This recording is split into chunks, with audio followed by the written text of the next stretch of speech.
السلام علیکم. مجھے نظر کا مسئلہ ہے. تھوڑا سا کام کرنے سے دھندلا نظر آنے لگتا ہے. گھر کا تھوڑا سا کام کرنے سے کمر درد اور جسم درد ہوتا ہے. رات کو بے چینی ہوتی ہے, نیند بھی نہیں آتی.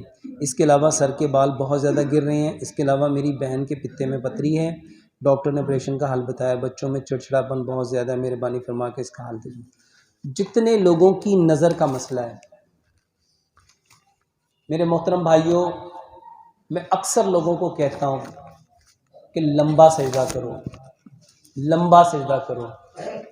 جتنا لمبا سجدہ کر سکتے ہو نا, یہ آپ کی صرف نظر نہیں بچائے گا, واللہ آپ کی دنیا بھی بچا جائے گا, آخرت بھی بچا جائے گا. کیونکہ نبی صلی اللہ علیہ وآلہ وسلم نے فرمایا, یہ جو سجدہ ہے نا, سجدہ اگر بندے کو پتہ چل جائے نا اس میں اس کو کیا مل رہا ہے, تو انسان کبھی سجدے سے سر اٹھائے ہی. اور یہ کوئی کہانی نہیں ہے, یہ حقیقت ہے. اور دوسرے نمبر پہ سجدے کی حالت میں انسان سب سے زیادہ اپنے اللہ کے قریب ہوتا ہے. اور تیسرے نمبر پہ جب ہم سجدہ کرتے ہیں نا, تو ہمارے جسم کا سارا خون کدھر جاتا ہے؟ سر میں آئے گا.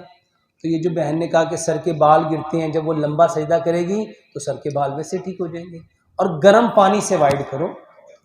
آنکھوں کو ہمیشہ ٹھنڈے پانی سے دھو, آنکھوں کو ہمیشہ ٹھنڈے پانی سے دھو. اور اس کے ساتھ اپنے دانت کیلے کے ساتھ صاف کرو, اپنے دانت کیلے کے ساتھ صاف کرو. اور رات کو کیلے کے ساتھ دانت صاف کیے, صبح اٹھ کے کولی کیے بنا بسم اللہ پڑھو, سورۃ فاتحہ پڑھو, اپنا تھوک لو, اپنی آنکھ کے اندر ڈالو. 11 مرتبہ کم از کم سورۃ فاتحہ پڑھو, آنکھ میں ڈالو. اور اس نیت سے ڈالو کہ جب حضرت علی رضی اللہ تعالیٰ عنہ کی آنکھیں خراب ہوئی تھیں تو پیارے پیغمبر جناب محمد صلی اللہ علیہ وآلہ وسلم ان کی آنکھوں میں کیا ڈالا تھا؟ لعاب دہن. یہ نبی صلی اللہ علیہ وآلہ وسلم کی سنت ہے. ٹھیک ہے. اور اس کے ساتھ آنکھوں کو اگر تیز کرنا چاہتے ہو تو ایک دوائی گھر میں بناؤ. بادام لو اور سونف لو اور مصری لو برابر مقدار میں. بادام, سونف اور مصری, اس کو برابر مقدار میں کوٹ لو. گرائنڈ نہیں کرنا, کوٹنا ہے. اور 1 چمچ صبح, 1 دوپہر, 1 شام استعمال کرو. بہترین علاج ہے.